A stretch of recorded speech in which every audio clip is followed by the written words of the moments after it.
The Sacred Mass, Chapter 30, After the Breakup. Think so.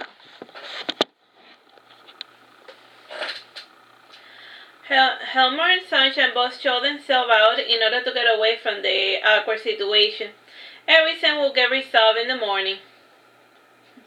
Hey, Helmy, want me to give you some kick-ass dreadlocks? Said Sunshine, brushing Helmer's hair. Helmer said, blushing, what I want from you is something you do not want to give me. You know what else would look great on your hair? This headband with kitty cat ears, said Sunshine, putting on the headband on Helmer. And on you, such a precious little darling.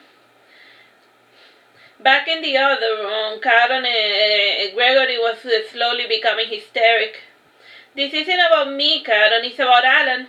And why do you let him kiss you while you pretend to sleep? You lost the game, so you had no other choice but to answer truthfully, said Gregory, becoming hysteric. The only person in the room having fun was Allan, and he had gotten up and had poured himself some brandy to enjoy the show. And Allan sighed and said, if I had known that things were going to end this bad, I would not have given you to Gregory. What? Barked Gregory. Like I said before, Caron was my birthday present to you, and he was an easy target, so sad and lonely and needy. And if he's leaving you, then it is your fault, Gregory, said Allan casually. My fault, my fault. How is it my fault that I do not want to sleep with someone who doesn't love me? Said Gregory, pointing to Caron. Didn't stop you before, said Allan in the same cool tone. You're as petty as and mean-spirited as the Arch Magus, said Gregory, shaking his fist at Allan. I can't help it, like father, like son, said Allan, shrugging his shoulders. Caron sat down on the chair, and he gestured to Gregory to do the same, and it took much effort for Gregory to sit still and to listen. And Caron took a deep breath, and then he said, let us finally be honest with one another. And I would answer truthfully. Do you love Allan? Asked Gregory. Yes, said Caron sadly. Do you love me? Asked Gregory. I don't know, said Caron. And what do you mean you don't know? By Gregory, raising his hands to the air. And you know with Allan, but not with me. Settle down, Gregory, said Allan in mimicry of his father. Shut up, this is all your fault, Allan, said Gregory as his eyes started to water. Forgive me for handing to you the love of my life on a silver platter, said Allan. And I wouldn't have done what I did if you would have loved Caron properly, and the kid is physically starved, so I gave him what he wanted, unlike you selfish little Gregory. Gregory is kind, said, so you were with me out of pity as well, hey Caron? If you don't want me, then I don't want you, and I don't need you, and I don't need anybody. Allan kissed Caron, smiling, he said to Gregory, if you don't want him, I will take him.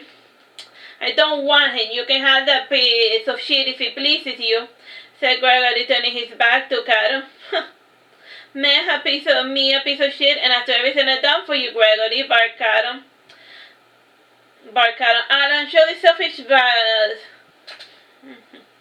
After everything I've done, Allan, show this selfish bastard how I like to mate.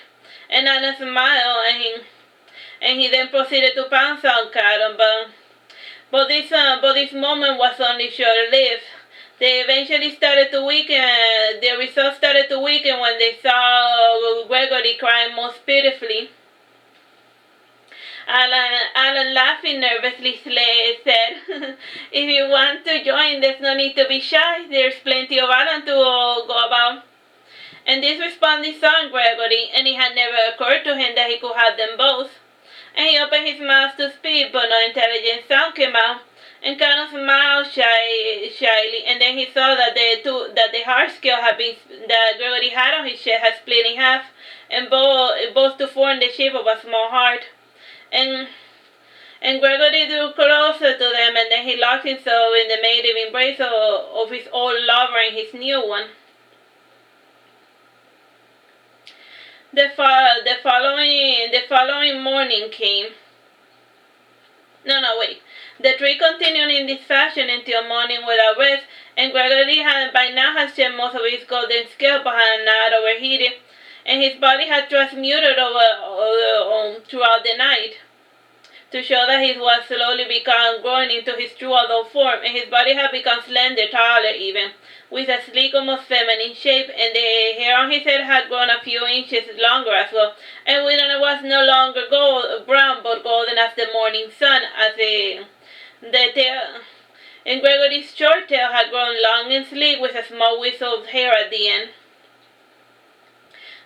Come morning, Gregory was resting on the couch while Allan seemed eager to continue with the game, and Allan asked Gregory, "Are you finally satisfied? Are you finally satisfied? Are you finally happy, Gregory?" "No, that little bit was not nearly enough to quell the fires of my passion," said Gregory happily, and he washed his face in the sink. And he picked up anything that looked dirty, including Caron's nightgown. And Gregory got himself dressed, and then he said, "I'm going to get some fuel, and I will return post-haste." As soon as Gregory left, Allan collapsed on a nearby chair, and Allan, laughing, said, "Well, little ogre, still think you can handle Gregory by himself." "Yeah, monogamy's overrated anyway, and I love you very so much, Allan," said Caron. "And we should do this again sometime, and hopefully not in my father's tea room." "See, did that hurt? You were honest and you did not die, did you? And if you ever need backup, you know where to find me," said Allan, forcing a fake smile. And this new situation was intolerable, but his guilt compelled him to do what Gregory desired. "The club," said Caron, pouting. "Well, you know me, I'm always sampling new dishes, but I always return to dine at my favorite restaurant," said Allan, laughing nervously. He had complicated things even further.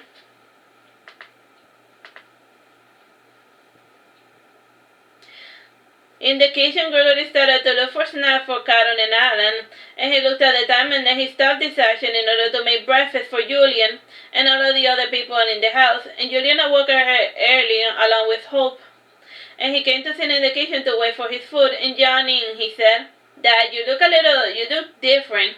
"Well, I just hit dragon puberty, and you know how it is with normal people. They grow hair in places that they didn't have, and their tails grow longer and so forth," mused Gregory. "I see. They already taught us about that at school, so you don't need to be shy about kissing Caron or Allan," said Julian, laughing, and he could smell both men on his father's body. "Ha ha ha, the children of today," said Gregory, laughing nervously. "Next time just ask for permission so I can make arrangements to go bother someone else for the day," said Julian casually. "I'm your father. I do not need to ask you for permission to do anything," said Gregory, laughing. "No, you're my mother, and you need to inform me of your plans for safety reasons. And I can't have your boyfriend taking advantage of you, can I?" asked Julian jokingly. And he continued chatting with Gregory till the breakfast was concluded. And Julian was really happy for Gregory, and it was the first time that Julian had seen his father look happy and carefree. And taking advantage of his father's happy disposition, Julian asked, "So, like, the attorney has an adult division, and you and your boyfriend should join, and it can be a fun family activity." "Sure, why not? I could use the exercise. Yes, it might be fun to play with swords," said Gregory, smiling happily. "Yes," yelled Julian, and he fancied that his father would finally be respected if he did a public display of strength without hiding behind the black armor in Annie's. And after breakfast, Gregory started to make his way towards the tea room, and he was intercepted by Sunshine. And Sunshine looked at Gregory from head to toe, and frowning, he said, "I guess you did not need my help after all." "Yes, the overheating problem solved itself," said Gregory, laughing. "Love conquers all." "You mean lust conquers all," scoffed Sunshine. "At times like this, you remind me so much of my mother." "Thank you," said Gregory happily. "That wasn't a compliment, little brother," said Sunshine, departing. Gregory opened slowly the door to the tea room, and Caron was sleeping, and Allan was languidly sitting on the chair, and he yawned before taking another new glass of brandy. And when Gregory closed the door, Caron incorporated himself and said, I'm awake. And Allan and Caron both drank the coffee that Gregory had brought, and after a quick break and some snacks, Allan and Caron were ready to get back on the saddle, and by dusk the lovers had succeeded in finally wearing down Gregory. That's the end of that chapter. Bye-bye and God bless.